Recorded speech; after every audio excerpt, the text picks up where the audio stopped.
The collection from a CFDA award winner who has a passion for glamorous fashion.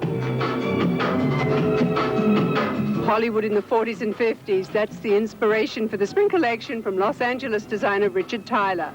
Tyler says that means all the glitz, gloss and glamour of Hollywood in its heyday.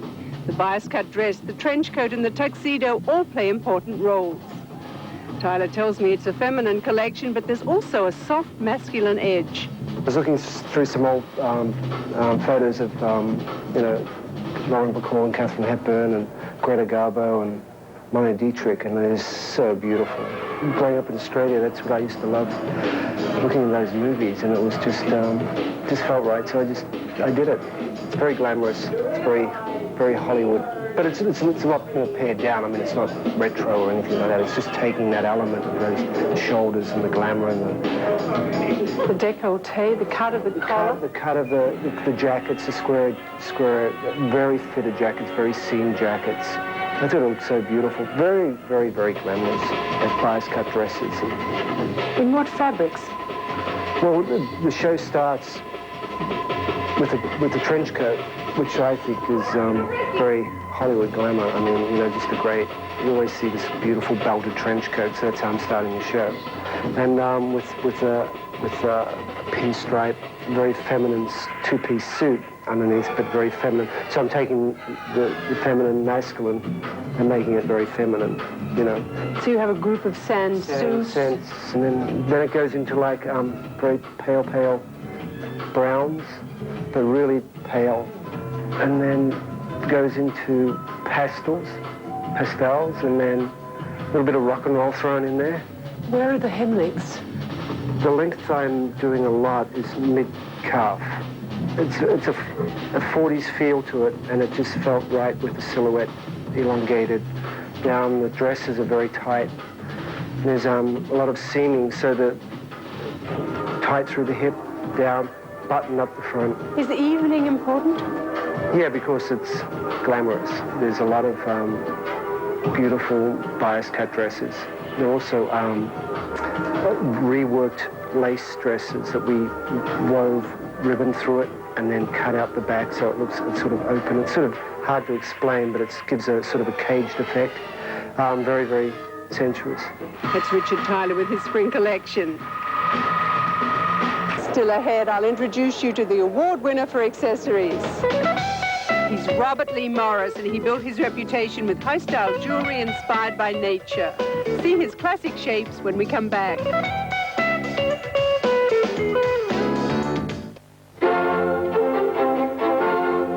News and information is essential for the international traveler. Make certain you choose a CNN partner hotel next time you travel.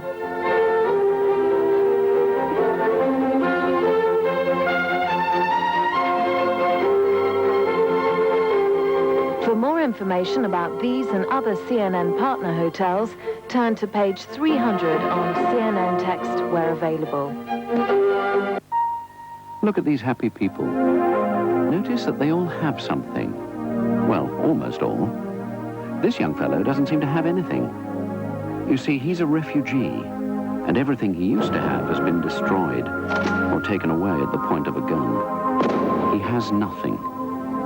Nothing, that is, except for the protection we provide him.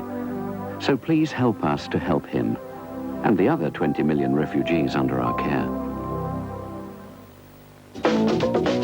New York designer Robert Lee Morris celebrates 25 years of designing jewelry by returning to his original philosophy. This spring, he creates sensual, organic shapes similar to the ones that launched his career. Morris steps away from the symbolic images he's done in the past few seasons to concentrate on designs he calls timeless. He wants his pieces to be treasures passed from one generation to the next. It's the beginning of a whole new era of shapes for me, is to go back to the quintessential essence of form, pure form, organic, undulating, smooth, sensuous, fluid. The shapes are pleasing to the eye, they're pleasing to the touch. They don't have any kind of meaning to them other than their visual poetry. Which is more important, silver or gold? Silver has been far more important than gold for the last 12 months. What length are the new necklaces? Short. All the necklaces are short. Short is about a daytime dressy look. It works well with jackets. It works well with sweaters. And it's more of a professional look. It's less wild and trendy. Is there any retro influence in the work you're doing? There is a nostalgic feeling of going back to the glamour that was before. The kind of influence that I felt coming into my work was more about classic Mexican jewelry from the 40s and 50s. Shapes that have the substantial, gutsy feel of old heirloom Mexican jewelry. Robert, you've designed hundreds of pendants in your life as a jeweler. What are the new ones for spring? The new pendants for spring are globular, as I say. They're not about any particular theme. They are just sensual touchstones, like a pebble or a smooth heart.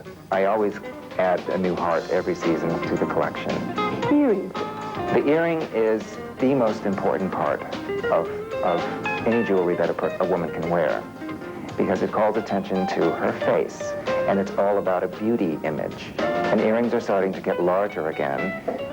Soft and round is always more flattering. Now tell me about bracelets. Bracelets are more of a personal statement.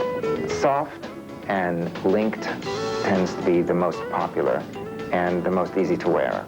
I think jewelry is probably the quintessential magical part of dressing.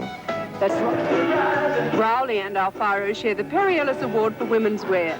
See why they're considered two of the brightest stars in America's fashion future after this.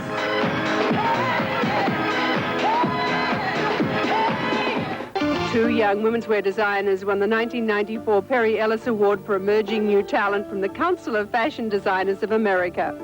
They're New York's Cynthia Rowley and Victor Alfaro. In her spring '95 collection, Rowley goes all out for glamour.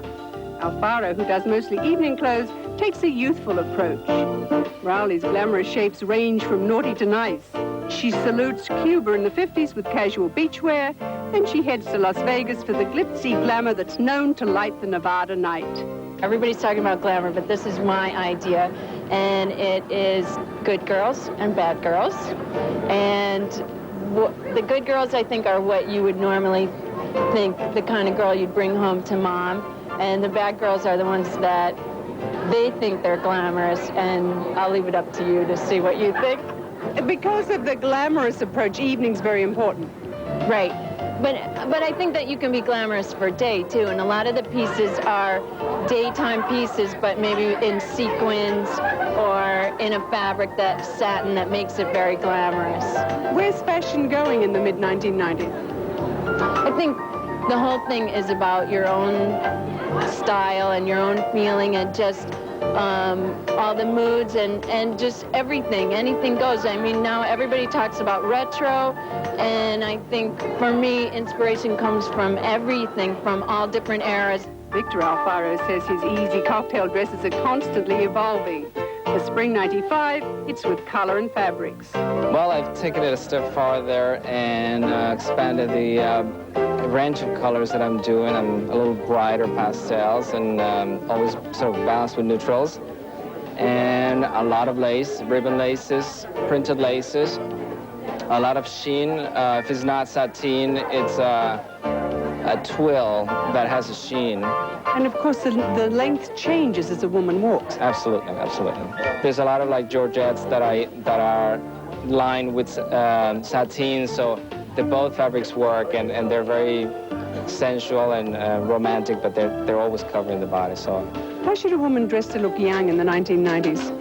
I think young is a matter of spirit, and it's a matter of how you choose your clothing. And there's a lot of older, younger people, so it's just a matter of personal opinions, I think. That's Cynthia Rowley and Victor Alfaro with their spring collection. That's Style for this week. Please stay tuned for all the news as CNN Weekend continues. Next week, I'll be back with more exciting spring fashions. From Paris, a tribute to Monte Carlo in summer that Karl Lagerfeld creates for Chanel. Hamburg designer Jules Sanders' outfits highlighted by an elegant evening. And in New York, Isaac Mizrahi's play on pink for spring. Until then, thank you for joining me with Style. I'm Elsa Clench.